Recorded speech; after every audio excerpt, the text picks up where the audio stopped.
I am not a Catholic, and I have never been a Catholic.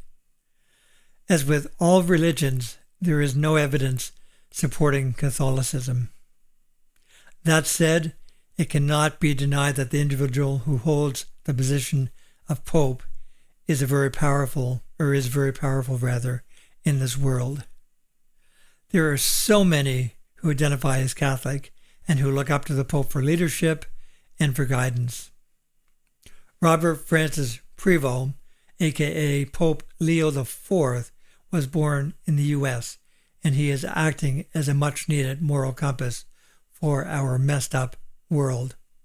While many are afraid to call out the lies and the corruption of Donald J. Trump, Pope Leo is doing just that.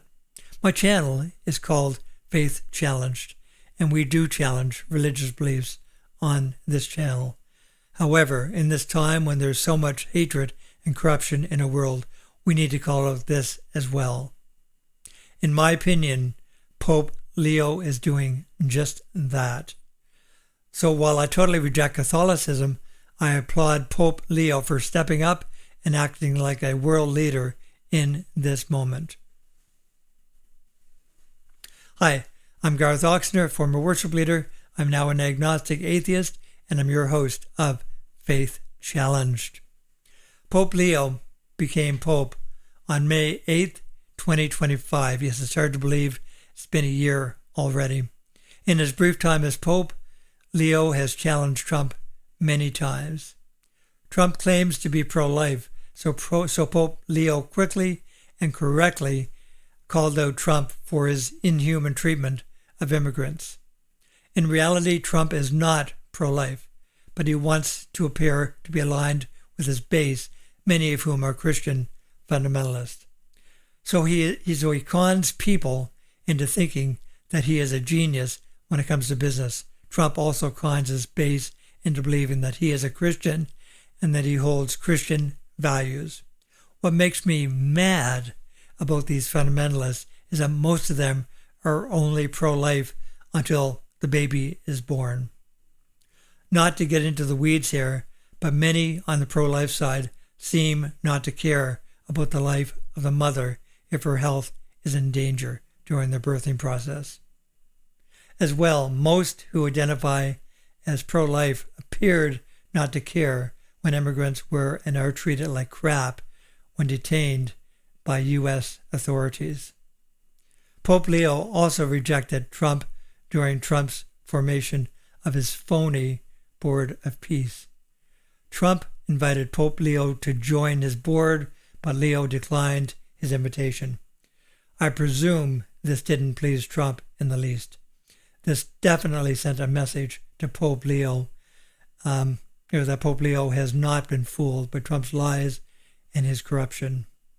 The Vatican's Secretary of State, Cardinal Pedro Parolin, said that the Pope declined after reviewing the proposal and identifying unresolved concerns. He said that the Vatican believes international emergencies should be handled through established multilateral institutions, particularly the United Nations. That position, he said, has long guided Vatican diplomacy. The Pope has challenged Trump on the Iranian war as well.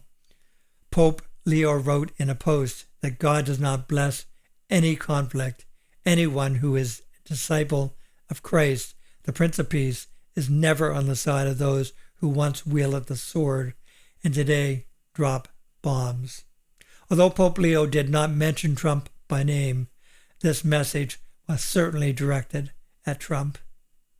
It is worth noting as well that J.D. Vance got into this discussion and he attempted to school the Pope on theology. Vance schooling the Pope on theology is like Vance schooling Mother Teresa on how to be a good person. It is laughable, and Vance looked like the moron that he is. As we all know, Trump hates being called out and challenged. One might even argue that it is dangerous to call out Trump. For whatever reason, Trump has a large following. Yes, thankfully, he is losing a great deal of his support, but far too many people are still being conned by this grifter, especially fundamentalist Christians. When Trump is challenged, he calls out people with all the finesse of a 12-year-old boy, but with the full power of the United States military, the FBI, the Department of Justice, and the Department of Defense. In a Truth Social post, Trump wrote, "Pope Leo is weak on crime and terrible for foreign policy. Leo should get his act together as Pope," Trump added, and later Trump told reporters that he was not a big fan of the Catholic leader. In another social media post, Trump suggested that Pope Leo's election was politically motivated regarding the pontiff, and that Trump posted that he was an American and they thought that would be the best way to deal with President Donald J. Trump. The tensions are certainly growing between the Catholic Church leadership and Trump. Trump also clashed with Pope Francis, Pope Leo's predecessor, when the late pontiff criticized Trump's immigration proposals. With all of the so-called Christians and Christian leaders backing Trump and seemingly fooled by his con, this is refreshing to have a high-level church leader call out Trump's corruption and incompetence. It is mostly Christians who are being deceived at this point. Perhaps Pope Leo has the clout and respect of enough Christians to convince many that they are being fooled by this clown whom they elected to be their president. I am no longer a Christian, but I do know that Trump is the opposite of everything that I have ever learned about Jesus Christ and his acceptance of others. Donald Trump is a fool enabled by fools, and he must be called out and stopped. I may not agree with what Pope Leo believes, but I respect him as a leader, and I say kudos for having the balls to stand up to Trump when so many will not. Thank you for watching this video. If you found this content helpful, please like this video and subscribe to Faith Challenged. Please comment and let me know where you are from, where you are at with your faith, and what you thought of today's video. Until next time, I'm Garth Oxner, your host of Faith Challenged, reminding you to always think critically.